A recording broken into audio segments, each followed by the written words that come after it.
Celebramos hoje a solenidade da Santíssima Trindade, né? Nós sabemos que todos os principais mistérios da fé que são celebrados ao longo do ano litúrgico, tudo isso, as datas, os tempos, eles giram em torno da data principal, que é o quê? O domingo da Páscoa do Senhor, que foi em 20, né, de abril desse ano. 40 dias depois da Páscoa, celebra-se a Ascensão do Senhor. Nós celebramos, né, no domingo a Ascensão. E 10 dias depois da Ascensão, 50 dias depois da Páscoa, então celebramos o domingo de Pentecostes, encerrando o tempo pascal. E no primeiro domingo, depois do domingo de Pentecostes, é essa solenidade da Santíssima Trindade. Sendo que na quinta-feira, depois do domingo da Santíssima Trindade, se celebra sempre a solenidade do corpo e do sangue de nosso Senhor Jesus Cristo, a festa de Corpus Christi. E na sexta-feira, não da semana de Corpus Christi, mas na seguinte, sempre se celebrará a solenidade do Sagrado Coração de Jesus. Então veja que uma coisa assim quase que vai puxando a outra, né? A beleza da liturgia da nossa igreja. Mas vamos falar hoje sobre a Santíssima Trindade. Aliás, o que dá para a gente falar, né, da Santíssima Trindade? Não se fala da Santíssima Trindade no sentido de explicar, no sentido de caber na nossa cabecinha, né, nos nossos neurônios. A Santíssima Trindade é mistério, assim como a Eucaristia é mistério, os dogmas da nossa igreja, as duas naturezas de Cristo, são mistérios da fé. Assim a Santíssima Trindade permanece mistério. Então, mais do que explicar, nós contemplamos, nós adoramos o mistério da Santíssima Trindade. Esse Deus que é um e é três, que é três e que é um. Eu sou do tempo, mas eu era criança, hein? Sou do tempo que tinha o 3 em 1. Quem lembra disso? Não lembram? Tinha o 3 em 1. Era toca-disco, rádio e toca-fita. É o 3 em 1. Depois a coisa foi modernizando, né? Mas vocês acreditam que tem umas casas aí que eu chego para visitar lá, ainda tem um 3 em 1 funcionando? E tem os discos também. Meus irmãos e minhas irmãs, Deus é uno, na sua substância. E qual é a substância? A substância de Deus é a substância divina, diferente da nossa. Qual é a nossa substância? Humana. Então, Deus é uno, porque o Pai, primeira pessoa, o Filho, segunda pessoa, e o Espírito Santo, terceira pessoa, tem a mesma natureza, que é a natureza divina. Só eles têm essa natureza. E os anjos, padre? Os anjos não têm. Natureza divina não, só Deus. A natureza dos anjos é uma natureza espiritual, mas são criaturas. Foram criados por Deus, não da mesma natureza de Deus. Mas ao mesmo tempo a Santíssima Trindade, ela se compõe de 3 pessoas. A pessoa do Pai, do Filho eterno e do Espírito Santo. E esse mistério Deus foi dando a revelar de maneira progressiva na história da criação e depois da redenção. Lá no Gênesis, Não se fala de Pai, Filho e Espírito Santo. Lá nos profetas, não fala do Pai, do Filho e do Espírito Santo como um só Deus. Nos livros sapienciais, nos livros históricos, no Antigo Testamento, onde é que está? Fala de Deus. Ou, no máximo, o Espírito de Deus, né? Mas como um atributo de Deus. Mas não como um Deus, não como uma pessoa divina. Apesar de tudo isso, nas entrelinhas do Antigo Testamento, nós vamos encontrar a Santíssima Trindade enquanto ação. Santíssima Trindade agindo. Esta presença misteriosa do Cristo em várias situações no Antigo Testamento. Esse Filho que é o Verbo. E esse Verbo está presente na criação. A cada dia em que Deus criava, Ele criava com a palavra, com o verbo. Qual era o verbo? Faça-se. Esse faça-se era o Cristo, era o Filho fazendo, em obediência ao Pai. Na força do Espírito Santo. É isso que nós vamos ver de maneira poética na primeira leitura da missa de hoje, livro dos Provérbios, onde fala que a sabedoria de Deus, né, foi criando todas as coisas. O Senhor me possuiu como primícias dos seus caminhos. A sabedoria de Deus falando. Fui gerada quando não existiam os abismos, quando não havia os mananciais, antes que fossem estabelecidas as montanhas, antes das colinas fui gerada. Quando preparava os céus, ali estava eu.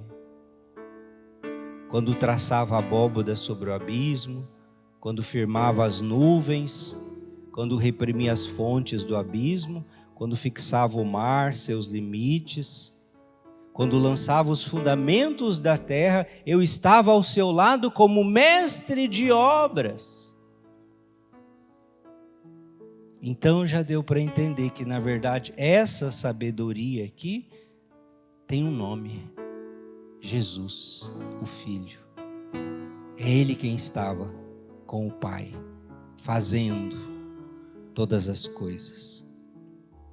Eu era o seu encanto dia após dia. O Filho era o encanto do Pai, brincando todo o tempo em sua presença, brincando na superfície da terra e alegrando-me em estar com os filhos dos homens. Ou seja, esta sabedoria de Deus, esse Filho de Deus, esse Filho que brincava na sua presença, veio a esta terra para estar com os filhos dos homens, que somos nós, as criaturas. Mas Ele não somente veio para estar, para brincar, para se alegrar conosco, mas Ele veio para nos elevar à condição de filhos de Deus. Porque até então éramos filhos dos homens, unidos a Cristo, enxertados em Cristo, configurados a Cristo espiritualmente, nós somos elevados à condição de filhos de Deus, porque filho mesmo é só o Cristo, porque só Ele tem a mesma natureza. Mas a partir do momento que Jesus nos deixou o batismo, eu te batizo em nome do Pai, do Filho e do Espírito Santo, pertencemos ao corpo do Filho de Cristo. Ele é a cabeça, nós somos membros do seu corpo. Então nós estamos no Cristo, e se nós estamos no Cristo, somos um com Ele, Deus se torna nosso Pai, assim como é o Pai do Filho eterno. E aqui está essa profundidade do mistério de Deus que habita em nós. pelo Espírito Santo que foi derramado em nossos corações, como diz a segunda leitura, e que nos leva a clamar: Abba, meu Pai. Meus irmãos e minhas irmãs, a Santíssima Trindade está presente desde quando a gente nasce até a nossa morte, depois a nossa Páscoa, a nossa ressurreição. É que a gente se acostuma tanto, né? Que isso não nos impressiona mais, não nos toca mais. Desde quando você nasceu, duvido que lá no hospital, na maternidade, já não chegou no seio seu pai ou sua própria mãe e já foi fazendo em você o sinalzinho da cruz. Pai, Filho e Espírito Santo, Deus te abençoe. Mas, de modo oficial e sacramental, no nosso batismo. Eu te batizo em nome do Pai, do Filho e do Espírito Santo. É filho de Deus. O Padre te marcou na fronte. Eu te recebo na igreja de Cristo em nome do Pai, do Filho e do Espírito Santo. E assim todos os outros sacramentos. É a Trindade. Quando o Padre te perdoa dos teus pecados, o que ele fala? Eu te absolvo dos teus pecados em nome de Jesus? Não. Em nome do Espírito Santo? Em nome do Pai, do Filho e do Espírito Santo. A Santa Eucaristia, que acontece na missa. A missa, como é que ela começa? Com o sinal da cruz. Como é que ela termina? Com o sinal da cruz. Se você fica doente gravemente, chama o padre para te ungir, em nome da Santíssima Trindade. Mesmo, no velório lá, as pessoas que falecem, quando o padre benze aquele corpo, ele benze em nome da Trindade, guardando aquele corpo para o dia da ressurreição final, encomendando a Deus. Então veja que a Trindade, ela vai acompanhando toda a nossa existência, mas não só na igreja, não só, é no dia a dia. Quando você levanta de manhã, espero que você reze. Se não reza, pelo menos o sinal da cruz, viu? Pelo amor de Deus, senão tá feia a coisa, né? Sinal da cruz, é assim que a gente começa o nosso dia. Abençoa-me, Senhor. Quando vai dormir à noite, antes das refeições, quando você se retira para um momento de oração, quantas vezes a gente está fazendo o sinal da cruz? Eu tenho a graça de ter a capela, na casa paroquial, a capela privada. Então, sempre nos meus momentos de oração, a rotina é a mesma. Ao entrar na capela, claro, a genuflexão. Mas depois sempre já fica o quê? Uma vasilhinha com água benta, porque a gente põe o dedinho lá e se asperge. E como é que se asperge? Em nome do Pai, do Filho e do Espírito Santo. E aí depois já vou rezando de joelhos persignais. Porque a gente chega ruim, chega mal, chega carregado. Os problemas, que o povo traz no dia a dia, para a gente ouvir, aconselhar. Então já vou logo no persignar-se. Pelo sinal da Santa Cruz, livrai-nos Deus nosso Senhor dos nossos inimigos, em nome do Pai, do Filho e do Espírito Santo. Depois sempre o ato de contrição, para limpar a alma, o coração dos pecados, para poder entrar na presença de Deus. Aí depois que começa, vamos dizer assim, a oração. Isso precisa ser presente na nossa vida. Passar diante de uma igreja, se faz o sinal da cruz, porque ali é um local sagrado E porque ali é um local onde está o Santíssimo Sacramento, o tabernáculo. Então, sim, fazer o sinal da cruz. Outro lugar considerado sagrado, que são os cemitérios cristãos, né? Hoje em dia se perdeu um pouco isso, mas também não é errado não, você quando passar de frente do cemitério fazer o sinal da cruz. Mas só, meus irmãos, não é um sinal da cruz superstição, sinal da cruz por fazer. A gente nem faz direito, parece que está espantando mosca, né? Um trem assim que parece, não sei, vai para onde, vai para lá, vai para cá. Faça bem feito, em nome do Pai. Aqui, ó, o cérebro, o córtex frontal, o lugar das decisões, o lugar do juízo, né? Tem gente que não tem juízo, é porque o córtex frontal é desse tamanho, é assim, ó, microscópico.